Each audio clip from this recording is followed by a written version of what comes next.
with Bob Anderson, the person in charge for the Eagle Project and Raptor Project. Welcome, Bob. Thank you very much. Just to start off with a few questions, if you could give us a little background information on kind of how you got started with the project to begin with. Well, my name is Bob Anderson. I'm the director of the Raptor Resource Project, and we were involved for many years in returning the peregrine falcon back to the Midwest. And then we started getting involved in bird cams, originally with falcons and then other species.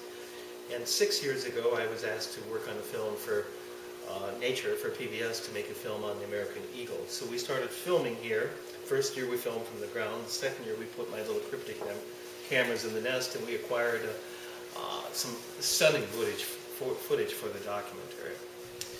And at that same time, we saw so many people that were looking at the cam that we thought, well, maybe we should put it out on the internet, because it seemed like a lot of people were stopping and looking at this nest.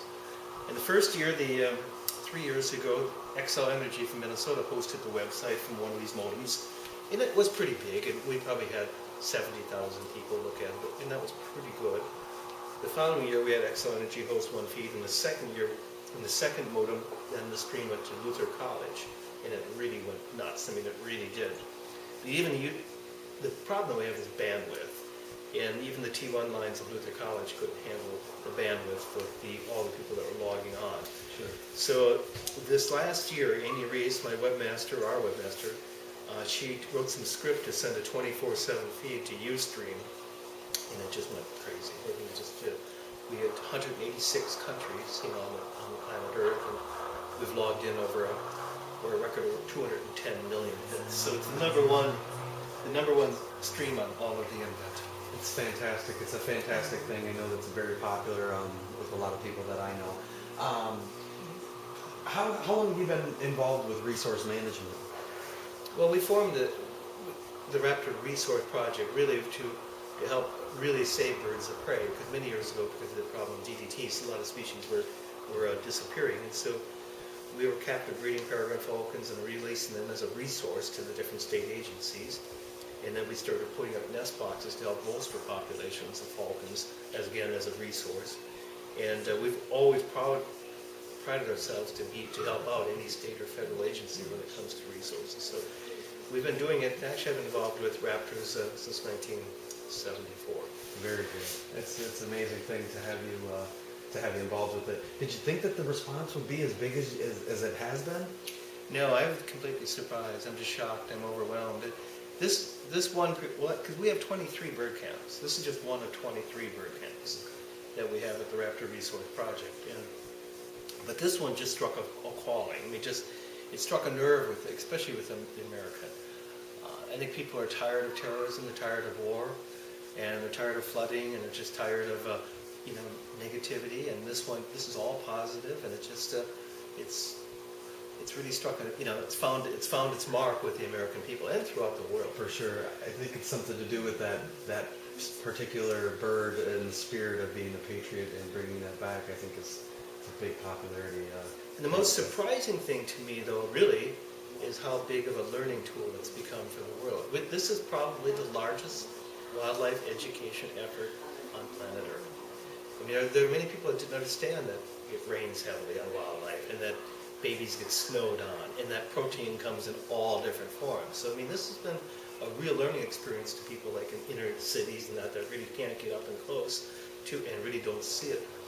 And some people have been shocked, and a lot of people have been awed too. So it truly is an extraordinary wildlife education effort. It's amazing. It's kind of the best of both worlds a little bit there. What's the future behind most of all of the Eagle cams that you have now? Kind of where are we going to go with this in the future? Well, every year we take it up a notch. And just every year they just get better and better. I mean, this year we installed a bigger, faster computer, and we have better cameras, and we have better microphones, and we've got them out of poop range. So, and we got rid of the audio buzz that when the IR luminous kicked in last year, we did a little hum on the line. And we worked it out this year, and we don't have it anymore. So every year we just think we get better and better. And working with Ustream is incredible because they have the bandwidth. So now, this year working with Ustream, we've got a couple falcon cams, a red-tailed hawk cam, of course this bald eagle cam, and then in a few weeks we're going to be setting up what's going to be hopefully I'm real excited about, but a turkey vulture cam. And I just think that that species is just so underappreciated.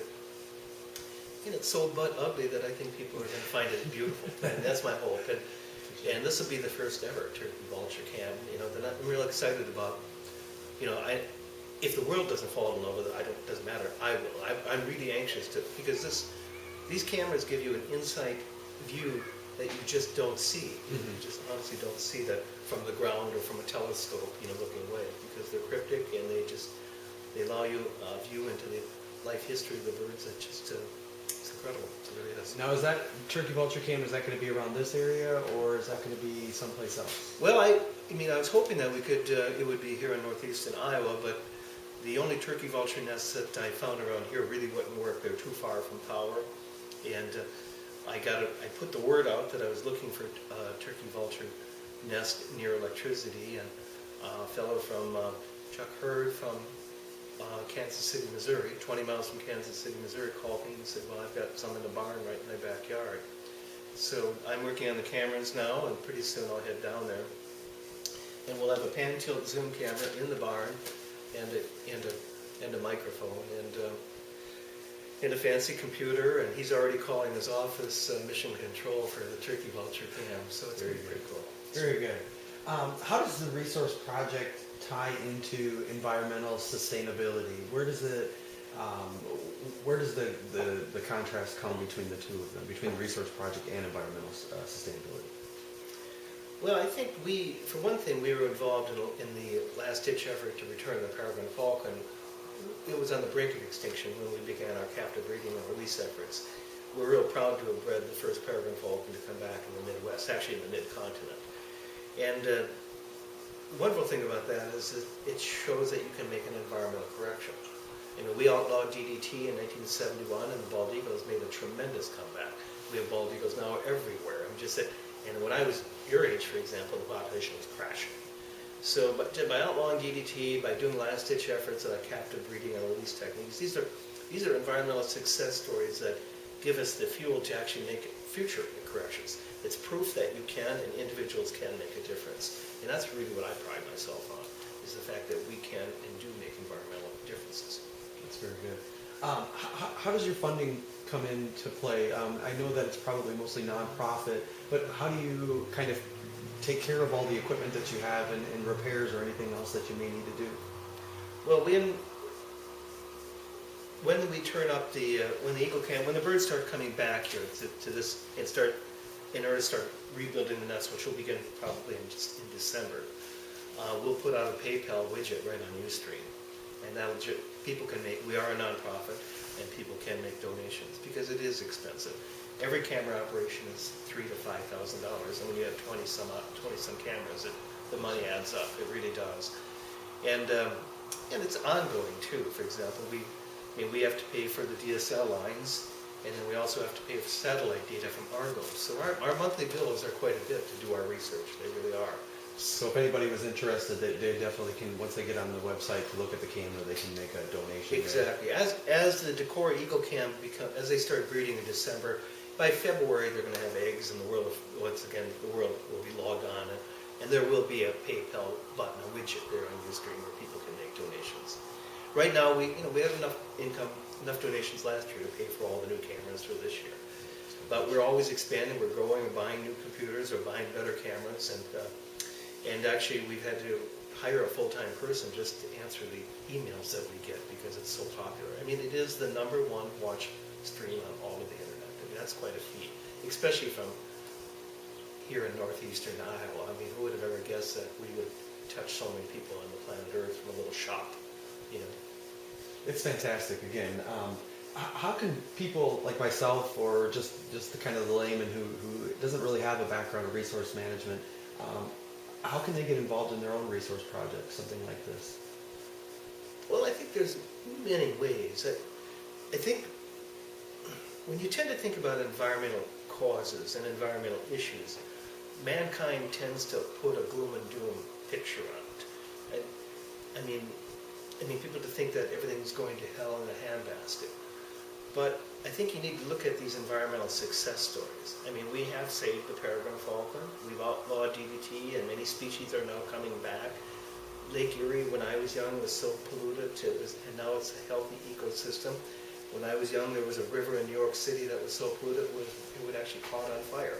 And so all these things have changed in my lifetime, and I think we have to look at these environmental success stories to give you the energy to save anything, be it a tree, be it a park, but it's proof that people can make environmental corrections. And I think I think we need to concentrate on the fact that we can make the difference and make a positive difference, if that makes sense. And it's, I mean, because you can sit and dwell on gloom and doom, but that doesn't do anything. That's just negative, and it doesn't, when in fact we can save a tree, we can save a pond, we can save a wetland, we can create a prairie. I mean, there are just so many things that we can do that are positive.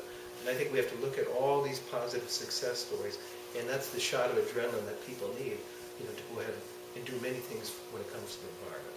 Absolutely, including being able to just to be able to have the will. With there's a will, there's a mean usually behind that.